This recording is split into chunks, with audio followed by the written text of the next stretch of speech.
Bonjour, peux-tu te présenter?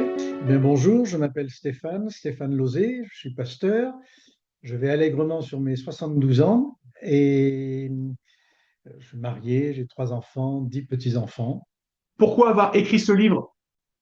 Alors, j'ai écrit ce livre Bâtir des ponts qui retrace l'origine du CNEF, donc du Conseil national des évangéliques de France, parce que je me suis aperçu que beaucoup de gens ignoraient la façon dont les choses s'étaient faites, que toute cette période préparatoire, cette prise de conscience dans le monde évangélique de sa diversité et de son éparpillement, tout ça avait été occulté, oublié, et que c'était pourtant important que les nouvelles générations se rendent compte qu'il y avait eu des personnes avant eux qui avaient travaillé, qui avaient prié, qui avaient œuvré pour que le monde évangélique soit un peu plus uni qu'il ne l'était à l'époque.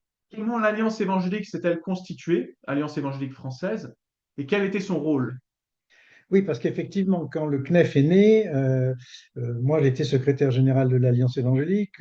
Après 20 ans passés comme pasteur, euh, j'ai été appelé à être son secrétaire général pendant une quinzaine d'années. Donc, la vision de l'Alliance évangélique, dès sa création, c'était de bâtir des ponts entre les diverses dénominations et entre les membres de ces diverses dénominations qui se retrouvaient dans une confession de foi euh, évangélique, justement, hein, une confession de foi classique, en fait. Hein. Donc, c'était ça le rôle, et donc de faire passer au sein des églises diverses, des églises protestantes et protestantes évangéliques en particulier, cette nécessité d'avoir des rapports les uns avec les autres. Alors ça s'est vécu au travers notamment de la semaine universelle de prière, généralement en début janvier, et puis par la vie de groupes locaux un peu partout en France, et puis par divers événements que l'Alliance évangélique portait et qui permettaient à la diversité du monde protestant évangélique de se retrouver et de manifester son unité et puis de travailler ensemble à l'annonce de l'évangile. Quelles ont été les étapes clés dans le chemin vers la constitution du CNEF? Effectivement, c'est bien de parler d'étapes parce que ça ne s'est pas fait en un jour. Ça a pris au moins une dizaine d'années. La première étape, ça a été que l'Alliance évangélique puisse se rendre compte que jamais elle n'arriverait à rassembler l'ensemble du monde évangélique. Et de faire partager cette prise de conscience avec un autre organisme à l'époque qui s'appelait la Fédération évangélique de France. Et quand ces deux organismes qui avaient pour vocation de rassembler les évangéliques et puis de les représenter, mais quand ces deux organismes ont pris conscience et ont admis qu'ils n'y arriveraient jamais tout seuls, alors on est passé à une deuxième étape qui a été de dire ben, parlons-en avec les autres dénominations, et chacun a convoqué les gens avec qui il était en relation pour se retrouver dans la chapelle jouxtant l'Institut biblique de Nogent et pour pouvoir discuter ensemble. Alors je précise que cette rencontre qui a eu lieu, euh, on en trouve le détail dans le livre, hein, mais on mettait ensemble des gens qui, pour certains, ne se connaissaient pas, et qui, pour d'autres, se connaissaient et avaient de bonnes relations, et qui, pour d'autres encore, se connaissaient mais évitaient d'avoir des relations entre eux. Et la rencontre, moi je m'en souviens très bien, c'est un événement marquant, mais la rencontre qu'on avait bien préparée avec mon collègue de l'époque, Dominique Ferré, on l'avait articulée autour de 3 temps. Le premier, c'était un temps pour parler de la situation de la théologie évangélique. C'était le professeur Henri Blocher qui avait fait un panorama du monde, enfin de la théologie évangélique en France, le comparant à la façon dont la théologie évangélique pouvait se développer dans d'autres pays du monde. Et pour le dire en substance, ben, c'était plutôt satisfaisant pour nous. Hein. Les évangéliques tenaient bon et c'était bien. Le second aspect, c'était le développement des églises évangéliques. C'était le missiologue Daniel Lichty qui, carte à l'appui, diagramme projeté, montrait l'évolution et la croissance des églises protestantes évangéliques. Et puis la troisième module, c'était une séance de discussion à bâton rompu euh, qui avait pour objectif de donner la parole aux uns et aux autres librement, qu'ils puissent un peu se présenter, dire un peu ce qu'ils attendaient. C'est là que s'est passé un événement qui a été décisif pour la suite. Euh, le début était plutôt tendu, chacun restant un peu sur son quant à soi.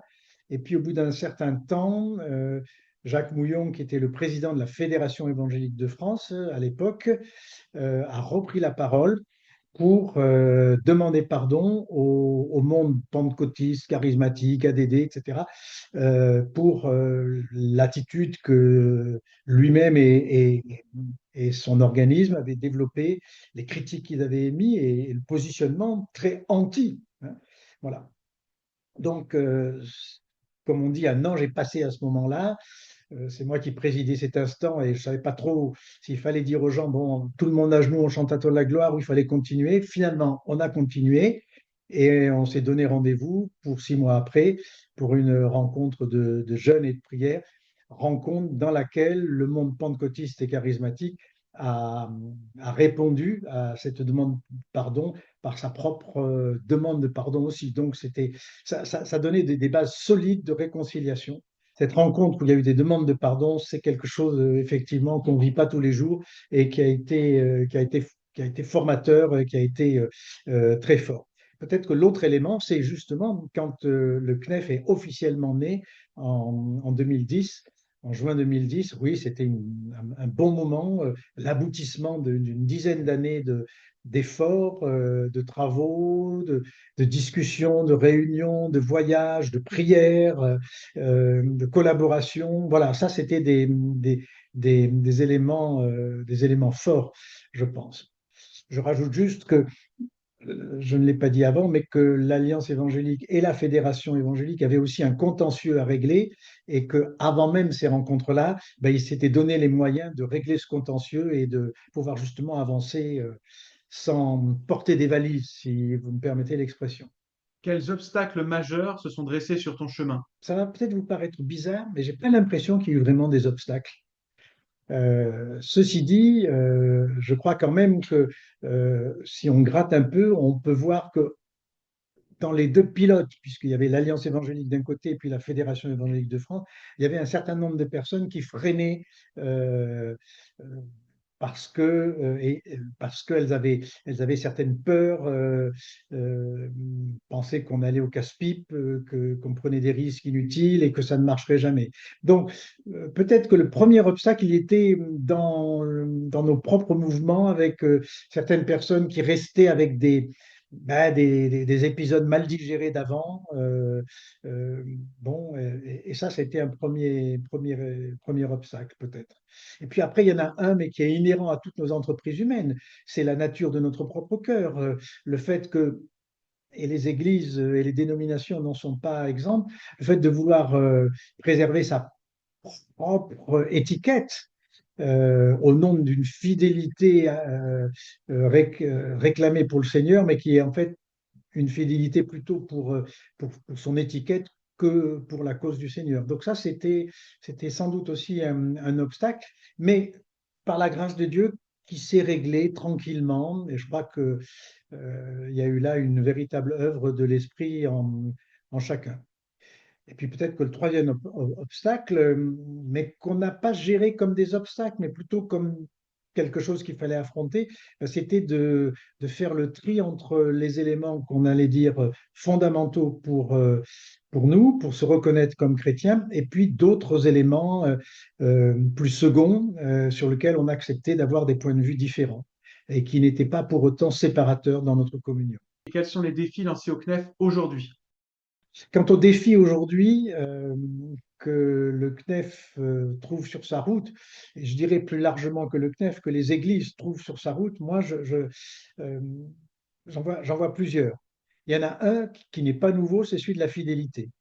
Je pense que les communautés que nous représentons sont encore plus aujourd'hui, me semble-t-il, invitées à faire preuve de droiture et de fidélité dans leur vécu et dans leur choix.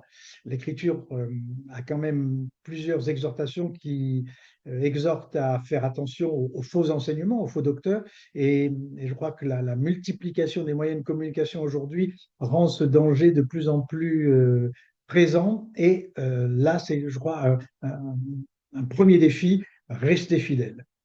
Euh, le second, mais qui est lié au premier, c'est justement de résister à cette tentative de l'accommodement, c'est-à-dire de vouloir être bien avec tout le monde, hein. Euh, et donc de relativiser certaines choses. Je crois que qu'on le veuille ou non, il y a des éléments dans notre foi, dans la foi que l'Évangile nous transmet, qui ne sont pas négociables. Et ce n'est pas être intolérant que de dire mais non, c'est comme ça et pas autrement. Donc rester attaché à ce que l'apôtre Paul appelle le bon dépôt de la foi et ne pas céder aux sirènes du relativisme, des modes nouvelles. Voilà. Bon. Troisième défi, c'est peut-être celui de la profondeur. Moi, je suis assez frappé de voir que nos communautés ont plutôt tendance à devenir de plus en plus émotionnelles. Et nous sommes des êtres émotionnels, mais de le faire au détriment d'une foi solidement ancrée dans la parole de Dieu. Puis peut-être le dernier défi que je verrai, c'est celui du désir d'être reconnu. Euh, je pense que nous n'avons pas à chercher à être reconnus. Ce qui nous est demandé, c'est d'être trouvé droit et fidèle devant Dieu. Alors, il ne s'agit pas de cultiver des postures qui font qu'on est antipathique, mais nous n'avons pas à chercher l'approbation de tel ou tel. Nous avons à rester fidèles dans notre foi, dans le message que nous devons proclamer. Et je pense que voilà là quatre défis qui me paraissent urgents de relever avec la grâce de Dieu. Comment pouvons-nous prier pour toi? Si vous vous souvenez des quatre défis que je viens de noter, priez pour que déjà moi, je sois à même, en tant que simple personne, de pouvoir les relever et de ne pas dévier ni d'un côté ni de l'autre, hein. Vous savez, une de mes prières, souvent, c'est de dire, Seigneur, maintiens-moi dans la droiture et dans la fidélité. Eh bien, si vous priez pour que je sois maintenu dans la droiture et dans la fidélité, et que je laisse la volonté de Dieu s'accomplir dans ma vie et au travers de moi, eh bien, ce sera une bonne prière et je vous en remercie déjà.